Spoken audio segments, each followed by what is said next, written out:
back roads of western Tennessee are secluded, peaceful. But follow Route 70 outside the town of Camden, and the sounds grow louder as you arrive at the beating heart of America's gun culture. Here, the air is thick with the smell of gunpowder. Cover! They're basically learning the mindset, tactics, and skill they need to protect themselves in a violent confrontation. The instructor is a 42-year-old former cop named James Yeager, a married father of two. Come on, guys, come on down here. These men have come from around the country to train with him.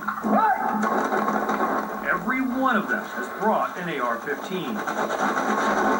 ARs are what's used in video games, they're what's used in movies, they're what's used in actual conflicts. It's kind of like America's rifle. Some of these men bought their AR-15s for hunting. I am Justin Hayden. My occupation, I'm an electrical engineer.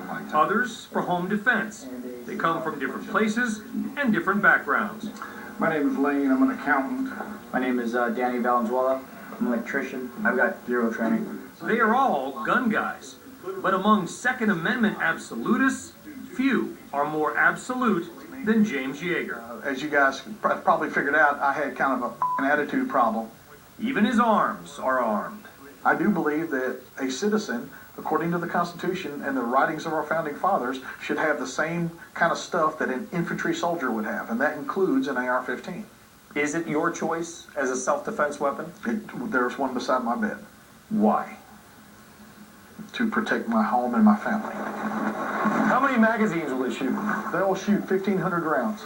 Yeager says his beliefs are deeply rooted in the Constitution, but there's more. For these weekend warriors, the AR's military pedigree is part of its allure. Shoot it, shoot it, shoot it. I'll tell you, as a former cop, as a former security contractor, I like getting geared up and taking classes. It does remind me of doing those things. So it does kind of feed that lifestyle, that fantasy. He says he's trained 20,000 clients since starting his business, Tactical Response, in 1996. These men have each spent $450 for the 2-day course, plus another $1,500 on ammunition. You can never bring too much ammo. How's business? Booming, pun intended. In 2008, 9, and 10, I had 25% increases. 2011, I had a 50% increase. Why?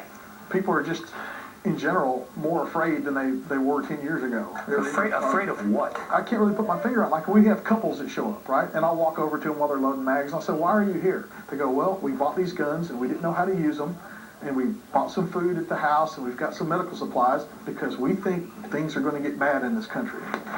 It's a dark vision of a violent future, and one promoted by the gun lobby. NRA Chief Wayne LaPierre. That what people all over the country fear today is being abandoned by their government. If a tornado hits, if a hurricane hits, if a riot occurs, that they're going to be out there alone, and the only way they're going to protect themselves in the cold, in the dark, when they're vulnerable, is with a firearm. Those folks are often called preppers. Some people call them survivalists. Some say they have a bunker mentality. Do you agree with their way of thinking? I guess you could call me a prepper. I have food, I have medical supplies. Like other AR-15 enthusiasts, Yeager has more than one, though he wouldn't tell us how many. He also owns and is licensed to operate a machine gun. Why would you need the same firepower as a government? That's the surest way to ensure that there isn't a tyrannical government. Yeager is smart, but he's not subtle. When he mistakenly believed President Obama planned to ban assault rifles by executive order, a majority of Americans support banning the sale of military-style assault weapons. He gave a response that was clear and concise.